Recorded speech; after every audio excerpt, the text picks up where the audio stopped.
Have you ever been the kind of person who never wanted to disappoint anyone? The kid who tried not to upset mom or dad. The student who hated getting called out by a teacher. The friend who kept the peace, even when you were hurting. If that sounds like you, stay with me.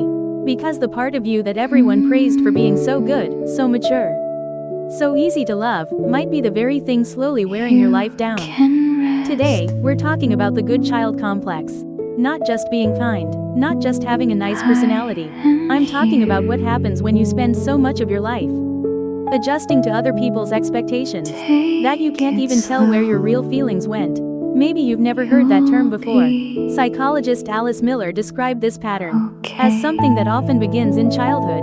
A child learns that love, approval, and safety seem to come when they behave the right way, say the right thing, and never cause trouble. So they bury the parts of themselves that feel angry, disappointed, needy, jealous, loud, messy, or real. And here's what makes this so hard to notice. Most people with a good child complex don't realize they have one. To them, this doesn't feel like a pattern. It just feels like their personality. Now think back for a second. When were your parents happiest with you? When you got good grades? When you stayed quiet? When you didn't cry? When you were easy to handle? And what happened when you pushed back? When you got frustrated? When you said no? When you had your own opinion and didn't back down? Maybe you got a cold look. Maybe you got scolded. Maybe nobody yelled, but you could still feel the disappointment in the room. And without even realizing it, you learned something powerful. If I want to be loved, I need to be good. I need to be agreeable. I need to make life easier for everyone else. That lesson doesn't stay in childhood. It follows you into adulthood, into work, into dating, into friendships, into family dinners, into every room where someone else's approval feels more important than your own peace. People with this pattern often struggle to say no. Someone asks for a favor when your schedule is already packed, and you still say yes. Someone crosses a line, and instead of speaking up, you tell yourself it's not a big deal. You smile, you keep going, you stay helpful, and little by little, your own life gets pushed to the side. But here's the thing, those feelings don't disappear just because you ignore them. They go somewhere, usually inward. That's why people who look calm, reliable, and easygoing on the outside can feel deeply resentful, exhausted, and alone on the inside.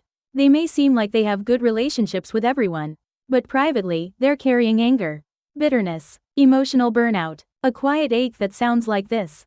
Why am I always the one sacrificing? Why does nobody notice how much I'm holding in? Why do I feel so drained when I'm doing everything right? And this is where it gets even deeper. If you spend enough years living by other people's expectations, you can lose touch with what you actually want. Not what looks right, not what makes other people comfortable, not what gets you praised. What you want, your real preferences, your real limits, your real voice. Some people get so used to asking, "What will people think?" that they stop asking, "What do I think?" They don't know what food they genuinely like, what kind of work they actually want, what kind of life feels meaningful to them. Every decision gets filtered through one question: will this disappoint someone? And if the answer is yes, they panic. Now here's the twist. Society often rewards this pattern a lot. People with a strong good child complex are often seen as dependable, hardworking, mature, and selfless. At work, they become the employee everyone can count on. In relationships, they become the one who keeps things together. In families, they become the responsible son, the understanding daughter, the person who never makes things harder. So naturally, people start expecting more from them. More patience, more emotional labor, more availability, more sacrifice. And because they're so used to earning love by giving more, they keep saying yes, until one day, they can't. Because this kind of self-abandonment has a cost. And it usually doesn't show up right away. It builds slowly, quietly, for years. Then suddenly, it hits all at once. For many people, that breaking point shows up somewhere in adulthood. Often after years of holding everything together. It can look like burnout, chronic anxiety, depression, emotional numbness, or a deep sense of confusion that says, "I did everything I was supposed to do. So why do I feel this empty?" It's like sealing pressure inside a machine for years, and acting surprised when it finally blows. So no, being a good person is not the problem. That's not what this is about. The real question is this: are you kind because it reflects who you are? Or are you being good because you're terrified of what will happen if you stop? That's a huge difference. A genuinely kind person can still set boundaries.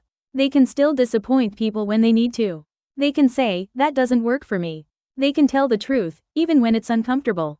They can care about others without abandoning themselves.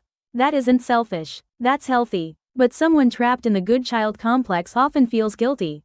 The moment they protect themselves. They think having boundaries means being rude. They think saying no means being cold. They think honesty means conflict. So they keep shrinking, keep pleasing, keep performing. And the saddest part is, they may not even realize they're wearing a mask.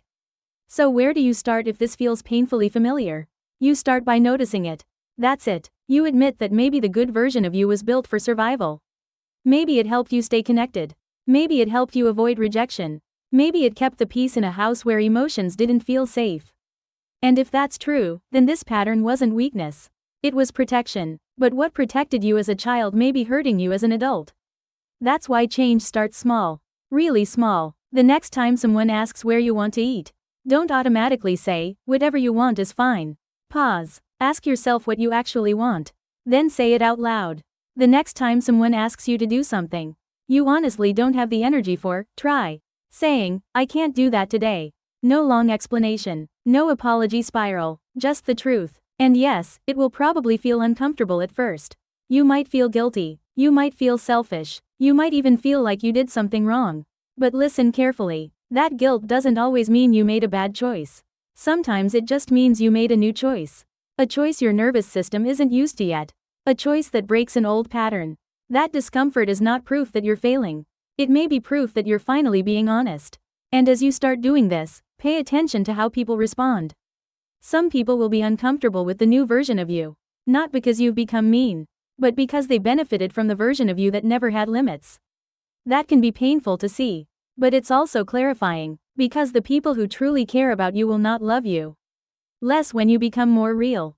They may actually love you more. More honestly, more deeply, more respectfully. The moment you stop performing goodness and start living truthfully, your relationships begin to change. Some may fall away, some may get stronger, but for the first time, they'll have a chance to become real. And maybe that's the point. Your life was never meant to be a constant performance. For other people's comfort, you were not born just to be easy to manage. You were not put here to spend your whole life making sure no one is ever disappointed in you.